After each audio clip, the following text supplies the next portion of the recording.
Once upon a time, my experience with action-adventure games was limited to crappy movie tie-ins, all of which began with the word Lord and ended with the word rings. You have my sword. But one day, my cocoon of ignorance broke when I discovered Fable: The Lost Chapters, and learned that the road to true heroism was chicken punting.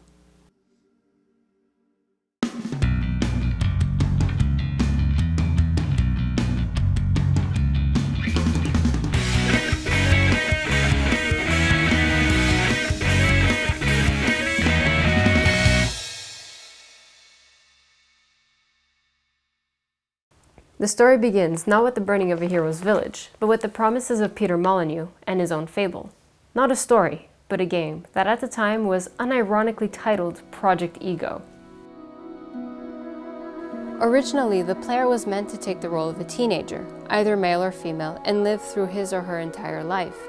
That meant your hero would age seamlessly as you played through the game. Furthermore, the world would age with you.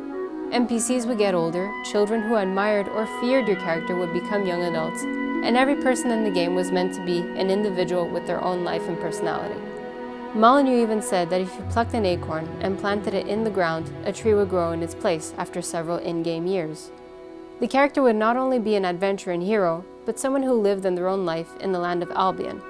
They would be able to get married, have children, and own their own house. Project Ego, the game that we call Fable, was meant to be, quote, the greatest game of all time. I reckon that Project Ego is going to be the greatest role-playing game of all time, which is insane. I could say second greatest, I could say quite good, I could say, it's quite nice, but I'm going to say greatest game of all time. This was 2001. Now, there's nothing wrong with aiming high. People should always aspire to do better, if not the best. But as the project climbed higher, limitations of technology and practicality would begin to kick away the blocks from beneath Ego's feet. In 2004, Project Ego, now called Fable, was released for the Xbox, and the promises of a truly living world fell short. Albion, while vibrant, was not a persistent, living being. NPCs were little more than empty shells. Your character didn't age seamlessly or have a life outside questing, and many other key featured promises were nowhere near to be found. Fable didn't even let you choose your character's gender. Because of the limitations of the Xbox, Albion was more of a maze than an open world. 2-foot-high fences and invisible walls prevented the world from feeling truly open. You began the game as a mute, male-only, soon-to-be hero of Albion. Bandits pillage and burn your village, and the fate of your family remains unknown. You are rescued and transported to the Heroes Guild, where you spend your early life training. This represented the tutorial phase, and once it was over, you set out searching for your family and seeking vengeance. Ultimately, you find out that your sister Teresa is alive. She had her eyes plucked out and became a CRS, because that makes perfect sense. Teresa became a recurring character in the Fable universe, one who from then on just won't shut up. Listen to me, Rose. At the end of that week, you and your little sparrow would be no closer to your dream. Despite the fact that Molyneux turned out to be a false prophet, Fable was still a stellar game. What did remain that was unique to Fable was your ability to create a truly good or evil character. What you did on your quests affected your character's appearance, and everyone who played Fable ended up with someone different. Sometimes he imagined himself as a noble knight or a powerful wizard. And other times he dreamt he'd be an evil warrior. The combat was solid and challenging. You could play through the game as a master of a single skill or juggle all of them. Fable was a huge time sink for me as I explored the fantastical realm riddled with bandits, demon doors, and silver keys. In a true RPG fashion, players were rewarded for their explorations and the care they put into their adventure. A lot of the ideas behind Fable were ahead of their time, especially for console games.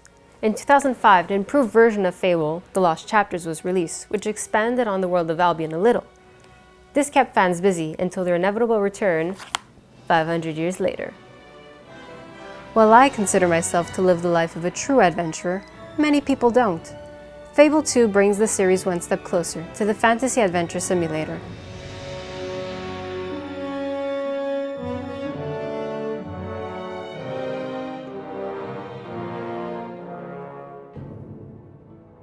Peter Molyneux must have some kind of older brother or sister issues. Fable saw your family getting murdered and mutilated, and now Fable 2 begins with your older sister getting shot in the face, and you are once again set on the quest for vengeance. Under the guidance of Teresa, you search for the heroes of skill, strength, and will in order to defeat Lucian and foil his plans of rebuilding the Wicked Spire and dooming the people of Albion. At least Pete's promises for Fable 2 were more realistic this time around. The game lets you choose your gender now, which could be considered incredible if you haven't played a role-playing game since 1975, and the ability to jump over fences. It may seem silly to advertise this on the box, but trust me, it was a big deal. This time around, adventuring isn't as lucrative as it was in Fable. If you want to earn money, your character has to take a break from adventuring and get a job, like woodcutting, bounty hunting, or blacksmithing. Yay! Meant to help immerse your character into the world, the jobs quickly become repetitive. But they did pay off, and it wasn't hard to multiply the money you earn by buying real estate and collecting rent. You can easily ignore the side quests and focus on the main quest, to defeat Lucian. But if you do, it makes the game incredibly short. The main quest lacks in variety and depth. The main story progresses through this repetitive cycle of finding one hero and moving on to finding the next one. And before you know it, the game is over. The combat also took a big hit. Fable 2 was ridiculously easy, and whether you were using melee ranged weapons or even spells, all you had to do was mash a single button. I'm not going to show another video of myself blindfolded and handing out beatings like candy, but trust me, it works. But like Fable, Fable 2 did bring a few new ideas to the table, features that have now become indicative of the Fable experience. First and foremost, besides being able to hop over small fences, was that the world of Albion, like your character, changed based on your actions and decisions. Fable 2 also added a pet dog that followed you around, sniffed out treasures, and kind of fought beside you in combat. Mostly pointless, but a welcome addition to the game because I love puppies. Just don't name him after your own dog. Trust me. Now, because my dog is being a good boy, I'm gonna give him a doggy treat, so I'm gonna go under gifts, and where is it? Is it under potions, miscellaneous? I don't know because this menu is a disaster, an absolute disaster. There aren't too many role-playing games out there that have a co-op feature, and even fewer that integrate it so well.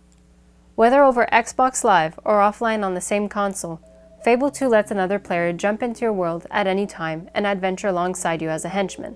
While they can't join your world with their own custom character a la Diablo, they can still use all the weapons and spells available to the hosting player. There's also a lot of other cool little quirks in Fable that have always stuck with me, like how far out the bizarre character design is. Look at how crazy these mustaches are! Also, check out this brothel. It's in the middle of a swamp full of monsters. Who the hell are their clients? Fable's obsessions with chickens is also pretty funny. The chicken kicking contest is just so weird, you have to love it. Why can't that be a job? I think one of my all-time favorite things in Fable are the demon doors. They are like little riddles that you can unlock to find cool stuff. There's one where you have to make your character fat, and another where you literally have to whore yourself out in order to get this sweet pimp hat. Some viewers think I don't like anything at all, for some reason. Maybe it's because I like to complain a lot. But it's important to show when certain games do things badly, otherwise games will never get better. Fable 1 is one of my favorite games, but it could have been better. Fable 2 tried to expand on the series, but at the same time, it took away some of what made Fable memorable. Once again, Fable 3 launches with high expectations. The tradition continues as Molyneux uses the words greatest and all time in the same sentence.